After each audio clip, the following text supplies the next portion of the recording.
Good morning seventh class. बेटा आज हम करेंगे कार्यपत्रक नंबर 3, दिनांक 24/9/2020। विषय है हिंदी और कविता का नाम है हम पंछी उन्मुक्त गगन के। कक्षा 7।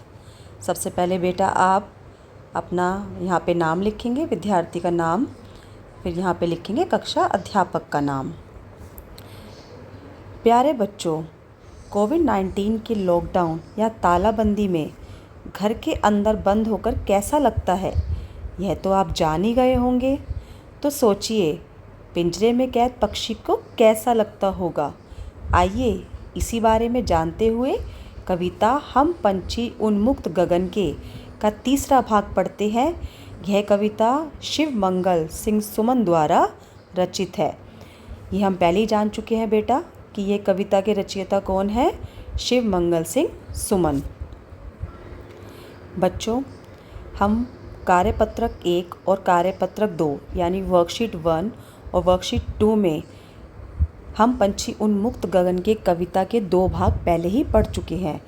कार्यपत्रक 3 यानी आज की वर्कशीट में हम कविता का तीसरा भाग पढ़ेंगे। तो कविता पढ़ने से पहले हम कुछ नए शब्द जान लेंगे। नीड का अर्थ होता है घोंसला। नीड का अर्थ होता है घोंसला। ठीक है बेटा। आश्रय का अर्थ होता है घर। आश्रय का क्या अर्थ होता है? घर। शाबाश। होड़ा होड़ी, तो होड़ा होड़ी देखिए यहाँ पे लिखा हुआ है। होड़ा होड़ी का अर्थ होता है प्रतियोगिता यानी कंपटीशन। उसके बाद है बेटा विघ्न का अर्थ होता है बाधा या रुकावट। चलिए बेटा कविता का तीसरा भाग पढ़ते हैं। होती सीमाहीन क्षितिज से इन पंखों की होड़ा होड़ी, या तो क्षितिज मिलन बन जाता या तंती सांसों की डोरी। नीड न दो चाहे टहनी का, आश्रय छिन्न भिन्न कर डालो, लेकिन पंख दिए हैं तो आकुल उड़ान में विघ्न न डालो। इस काव्यांश का भावार्थ कुछ इस तरह है बेटा। कवि कहते हैं कि सीमाहीन आसमान में उड़ते हुए पक्षियों के पंखों में एक होड़ सी लग जाती है। होड़ मतलब प्रतियोगिता, कंपटीशन। जब बहुत सारे पक्षी झुंड बनाकर उड़ते हैं, ग्रुप्स बनाकर उड़ते हैं, समूह में उड़ते हैं, तो उनमें एक प्रतियोगिता सी होती है कि कौन किससे आगे निकले। वे आसमान की उस सीमा को छू लेना चाहते हैं जिसका कोई अंत नहीं है। बेटा, क्या जो हमारा आसमान है, आकाश है, क्या उसका कहाँ पे उसका अंत है, क्या हमें पता है? नहीं, किसी को नहीं पता कि उसका अंत कहाँ पर है। लेकिन पक्षी जो हैं वो उसी सीमाहीन, उस आकाश की जिसकी कोई सीमा नहीं है, उस तक उड़ना चाहते हैं, उसको छू लेना चाहते हैं। वे आसमान को छूने की इच्छा रखते हैं। किसको छूने की इच्छा रखते हैं बेटा? आसमान को, चाहे फिर इसके लिए उन्हें अपने प्राण ही क्यों ना देने पड़े। उनकी इच्छा क्या है कि वो उस सीमाहीन क्षितिज मतलब आकाश, उस आसमान, उस आकाश को छू ले जिसकी कोई सीमा नहीं है, चाहे उड़ते उड़ते उनके प्राण ही क्यों ना निकल जाएं। पक्षी कहते हैं चाहे उन्हें घोंसला बनाने के लिए पेड़ की डाली न दो, नीड ना दो चाहे टहनी का। पक्षी कहते हैं कि चाहे उन्हें पेड़ की डाली ना दो जिस पे वो घोंसला बना सकें, चाहे रहने का स्थान भी तोड़ दो, चाहे जहाँ पे वो रहते हैं उनका स्थान भी तोड़ डालो, परंतु भगवान ने हमें उड़ने के लिए पंख दिए हैं। किन्हें दिए हैं बेटा पंख उड़ने के लिए? पक्षियों को। तो पक्षी कहते हैं कि जो भगवान ने हमें उड़ने के लिए पंख दिए हैं, तो हमारी उड़ान में किसी भी तरह की बाधा न डालो। मतलब हमें पिंजरे में बंद करके मत रखो। हमें जो पंख भगवान ने दिए हैं उनसे हमें दूर तक उड़ने दो, नदियों का पानी पीने दो। आगे बढ़ने से पहले बेटा हम पूरी कविता एक साथ मिलकर गाएंगे। आप अपनी वसंत की किताब खोलकर बैठिए और उसमें से देख देख कर आप मेरे साथ कविता गाएंगे। तो चलिए शुरू करते हैं। चलिए बच्चों मिलकर कविता गाएंगे।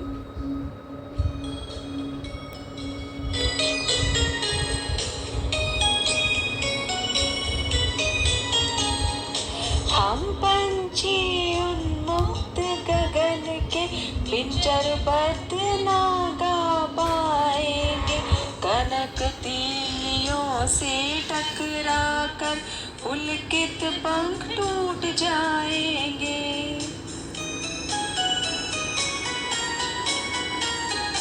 हम बहता जल पीने वाले मर जाएंगे भूखे प्यासे, कहीं भली है कटुक निबोरी कनक कटोरी की मैदा से, स्वर्ण श्रृंखला के बंधन में अपनी गति उड़ान सब भूले, बस सपनों में देख रही है तरु की फुनगी पर के झूले।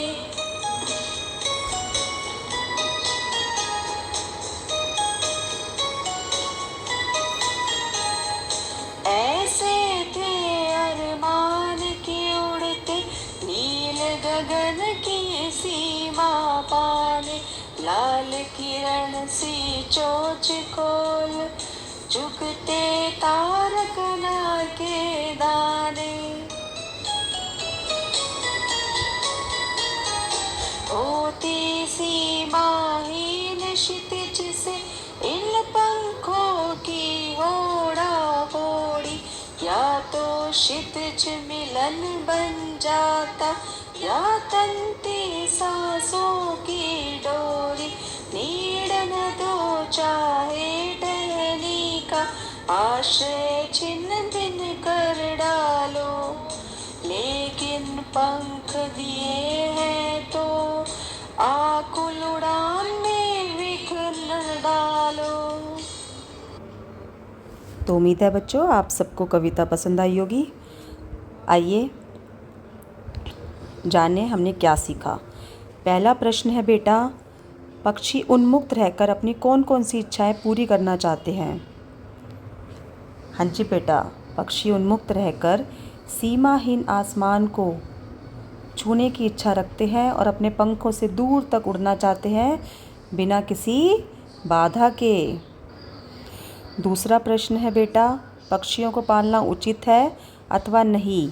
अपने विचार लिखिए। बेटा आपको क्या लगता है कि पक्षियों को हमें पालना चाहिए, वो सही है या नहीं। हमें अपने विचार जो जो आपको लगता है वो आपको अपने शब्दों में लिखना है।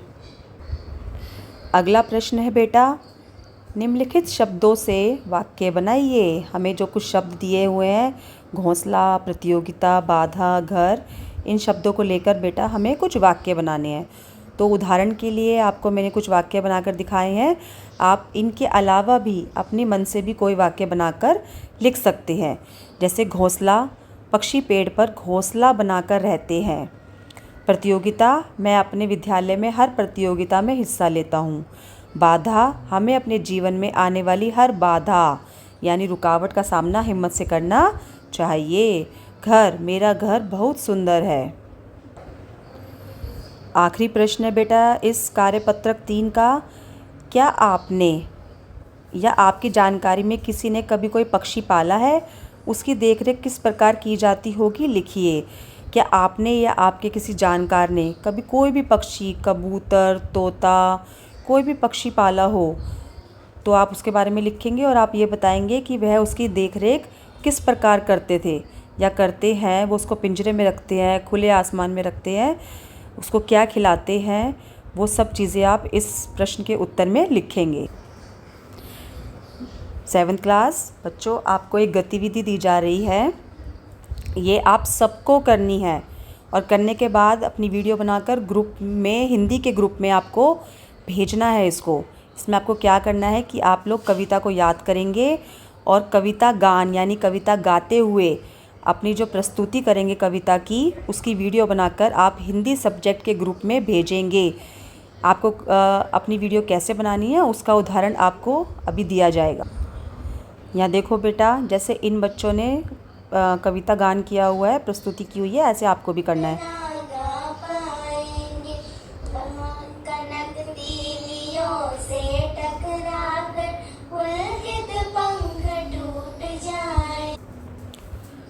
बच्चों, उम्मीद है आपको आज की वर्कशीट नंबर 3, कार्यपत्रक नंबर 3 अच्छे से समझ आ गया होगा, हर क्वेश्चन अच्छे से क्लियर हो गया होगा। और जो आपको गतिविधि करने के लिए बोली गई है आप सब बच्चे करके जल्द से जल्द भेजेंगे और कार्यपत्र को भी पूरा करके आप हिंदी सब्जेक्ट के ग्रुप में जल्द से जल्द भेजेंगे। धन्यवाद।